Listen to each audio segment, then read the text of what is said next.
Howdy, SERGEI DRATCHEV here, Cambridge, Ontario, Canada. And over the past few years, I have used a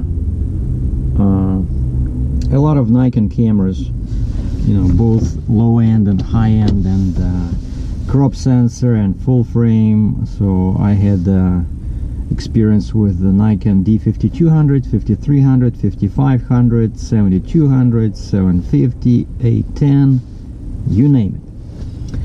And until recently, the best crop sensor camera that is good for, you know, like sports and wildlife in the Nikon lineup was D7200, and I had that one. And then the news hit the street that Nikon was releasing D500, and yeah, everything looked pretty good, you know, like the professional body, pretty much the same as D810 or D5.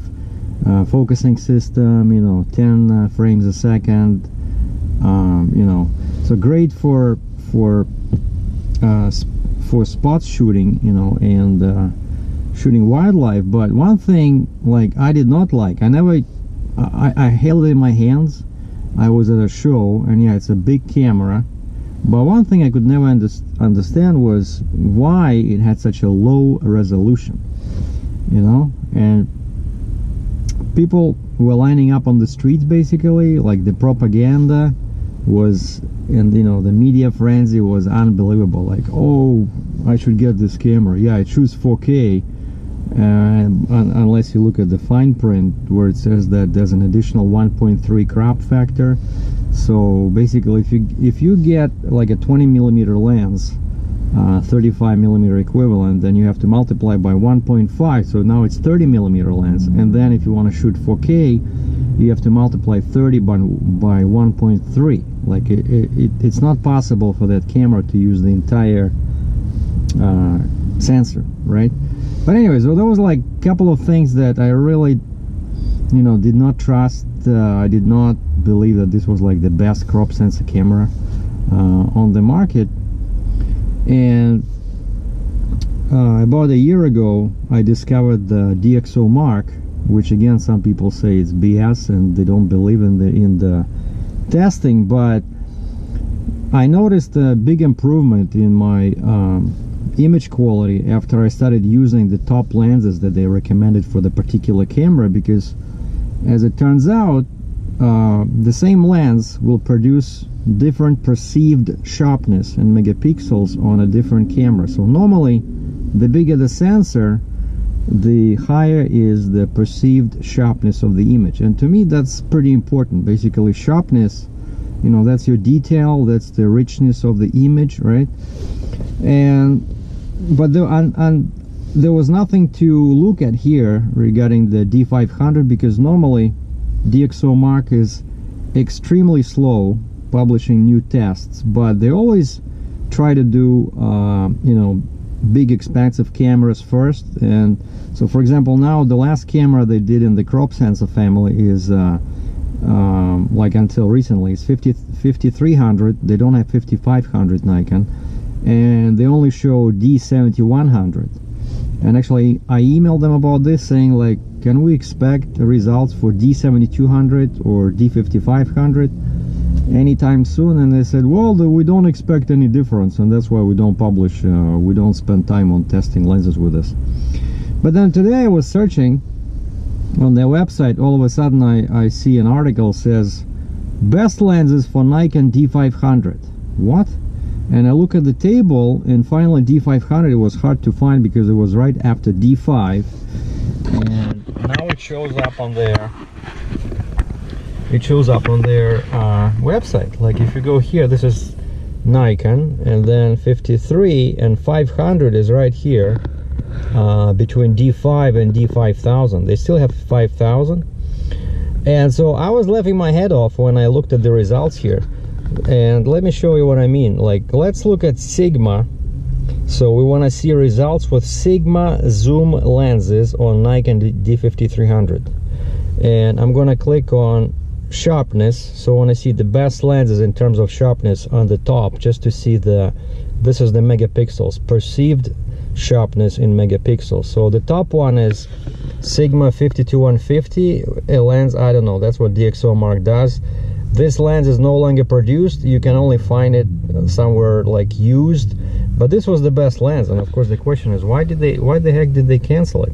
Like, why did they stop making it? It was pretty good sharp lens. But after that, number 2, actually now number 1, since this is a BS, it's not available, Sigma 18-35 millimeter f1.8, very hefty 2-pound lens.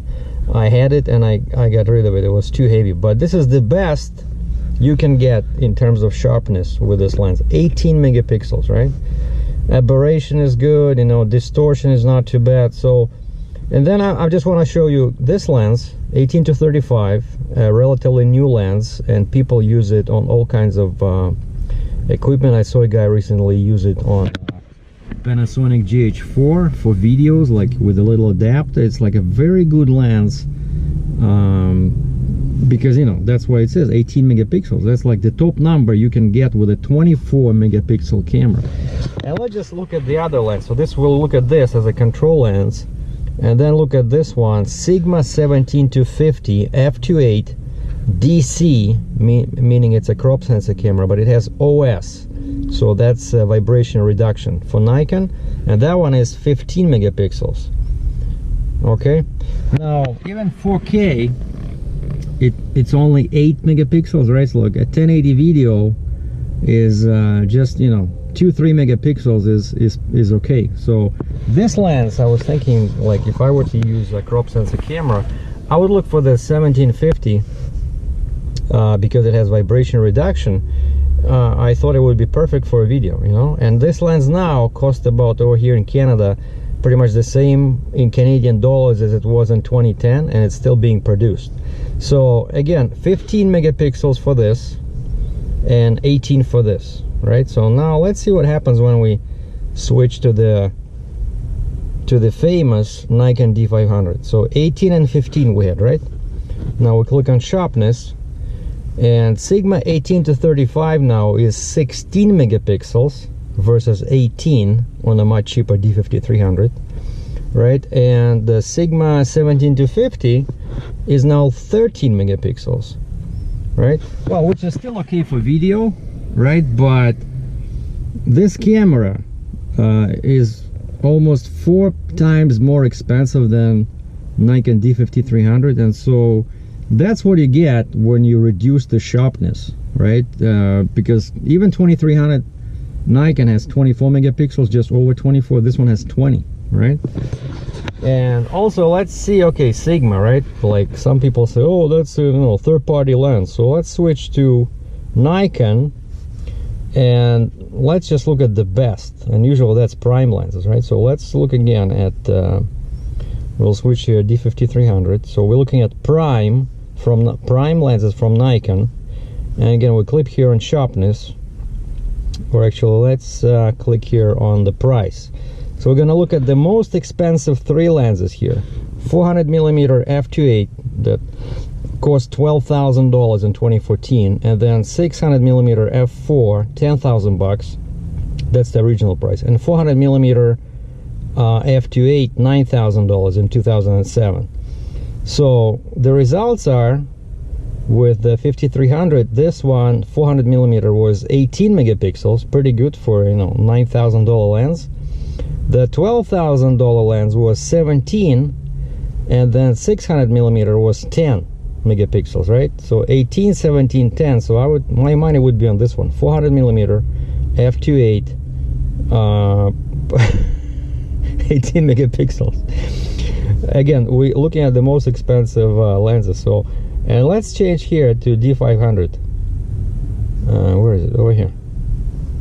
So the same Nikon, same primes, and again we change it to launch price, the most expensive lenses. So now with $12,000 lens, you would get 15 megapixels. With the 600mm, you would get 9, and with the 400mm, you get 15. And over here, 53 was 18 megapixels, right? So that's more than that's almost 20% reduction in sharpness.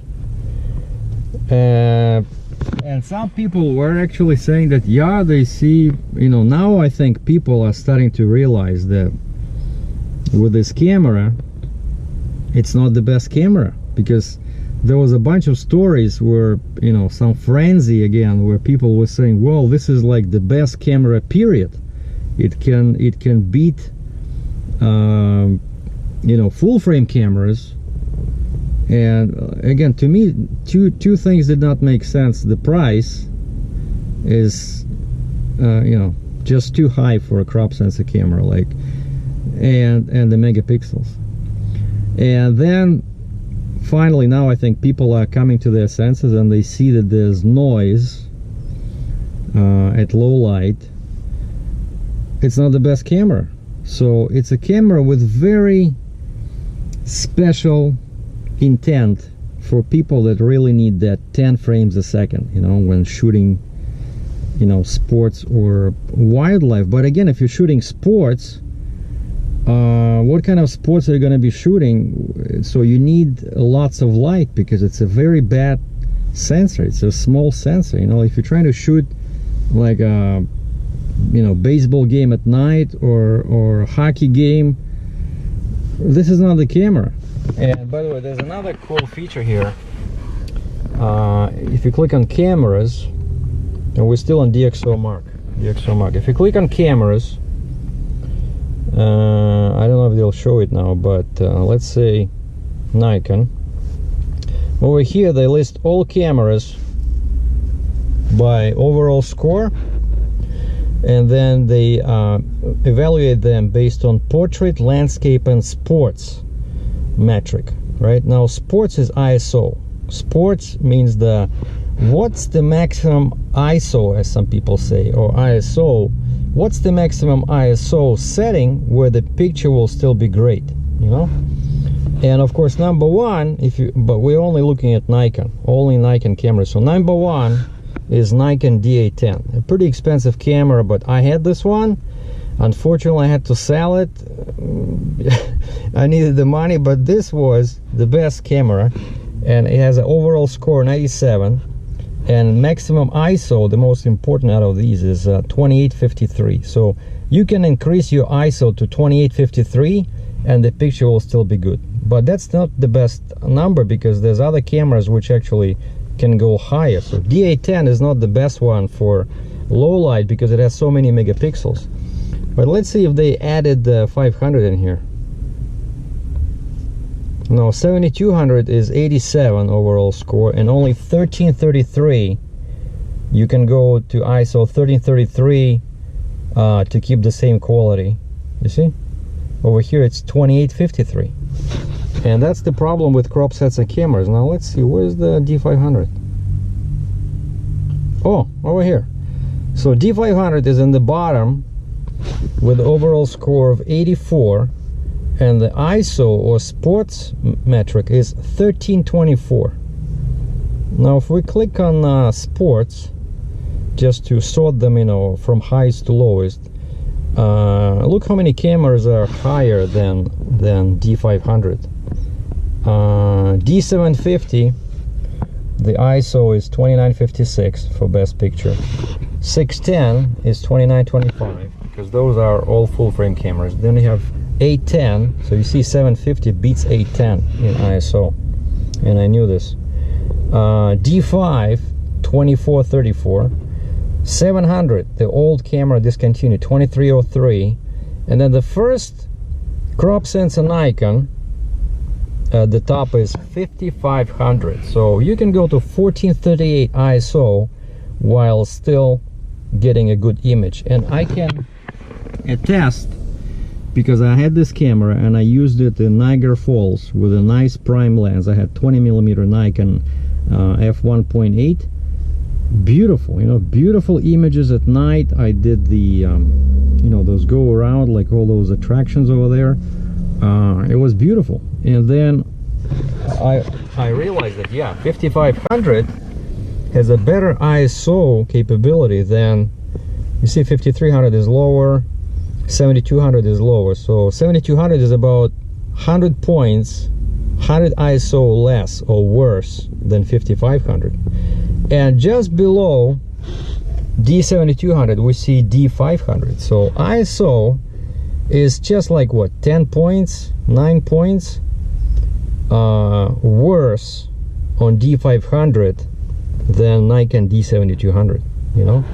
And by the way, the second one, landscape, that's your dynamic range, and surprisingly 7200 is 14.6 bits right after D810. That's how many details you can see in blacks and whites, especially in blacks and shadows.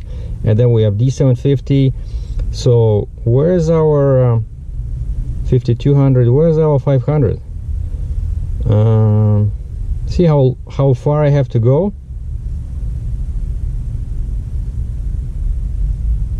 Did I miss it? Where is it? What the heck? Sorry, I missed it. Okay, so 410, I mean 810 is 14.8 landscape or dynamic range. Let's just go by launch date. 500 is 14.0. 14.0, which is worse than D600. Okay, so it's not too bad. So it's still at the top of the game. Oh, but actually it's behind, well, the same. D5500 is 14 bits and D500 is 14. So it's the same. So the dynamic range is the same as Nikon D5500. The ISO is worse than the crop sensor cameras, and sharpness with most lenses, well, we only looked at Sigma and Nikon, but the results are the same across the board. The results are worse in terms of sharpness than with the much cheaper crop sensor cameras. I rest my case.